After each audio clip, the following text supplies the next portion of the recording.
قال الله عز وجل ألم نشرح لك صدرك ووضعنا عنك وزرك الذي أنقض ظهرك.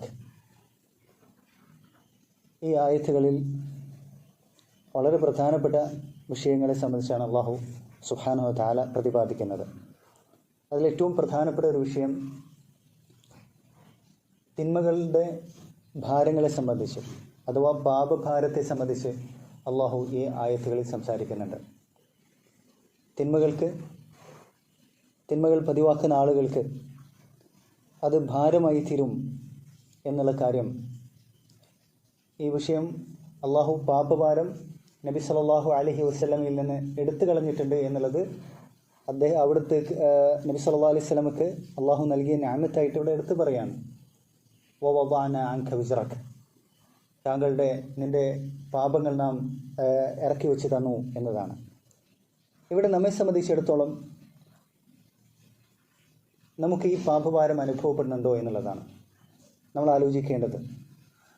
നമ്മുടെ ഇബാദത്തുകളിൽ നിന്ന്, നല്ല കാര്യങ്ങൾ ചെയ്യുന്നതിൽ നിന്ന് നമുക്ക് മടിയുണ്ടാക്കുന്ന, നമുക്കൊരു പ്രയാസമാക്കി തീർക്കുന്ന, ഭാരമാക്കി തീർക്കുന്ന ഒരു കാര്യമെന്ന് പറയുന്നത് ഈ പാപഭാരമായിരിക്കും എന്നതാണ്. അത് ഇമാം ഹസൻ ബസ്രി റഹ്മത്തുള്ളാഹി പറയുന്നുണ്ട്. അദ്ദേഹത്തോട് ഒരാൾ ചോദിച്ചു, അദ്ദേഹത്തിന് ഖിയാമുൽ ലൈൽ നമസ്കരിക്കണമെന്ന് നല്ല ആഗ്രഹമുണ്ട്, പക്ഷേ ഒരിക്കലും അത് സാധിക്കുന്നില്ല. എന്താണെന്ന് ചോദിച്ച സമയത്ത് അദ്ദേഹം പറഞ്ഞത്, ഖൗമുൻ കബലത്തുഹും മആസിഹിം അൻ ത്വാഅത്തില്ലാഹി അസ്സ വജൽ, അവരുടെ തിന്മകൾ അവരെ ബന്ധികളാക്കിയിരിക്കുകയാണ്, പൂട്ടിയിരിക്കുകയാണ് ചെയ്തിട്ടുള്ളത്.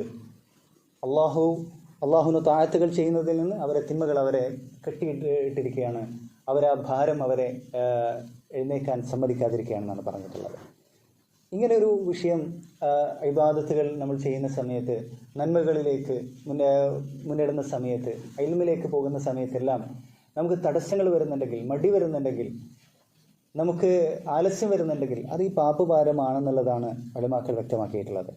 മാത്രമല്ല, അപ്പോൾ ഈ ആയത്തിൽ, ഈ സൂറത്തു ശർഹിലെ ആദ്യ 3 ആയത്തുകളിൽ പറയപ്പെട്ട കാര്യങ്ങൾ, അലം നശ്റഹ് ലക സദ്റക എന്ന് തുടങ്ങിയിട്ടുള്ള 3 കാര്യങ്ങൾ, വവദഅന അൻക വിസ്റക അല്ലദീ അൻഖദ ളഹ്റക എന്ന് തുടങ്ങിയ കാര്യങ്ങളെല്ലാം മുതലാസിമായിട്ടുള്ള കാര്യങ്ങളെന്നാണ് ഇമാം ഇബ്നുൽ ഖയ്യിം റഹിമഹുല്ലാഹ് പറഞ്ഞിട്ടുള്ളത്. എന്ന് പറഞ്ഞാൽ ഈ പാപഭാരങ്ങൾ ഇറക്കി വെക്കപ്പെട്ട ആളുകൾക്കാണ് ഹൃദയത്തിന് എന്തുണ്ടാകുന്നത്, ഷർഹ് ഉണ്ടാകുന്നത്, വിശാലത ഉണ്ടാകുന്നത് എന്നതാണ് പറയപ്പെട്ടുള്ളത്.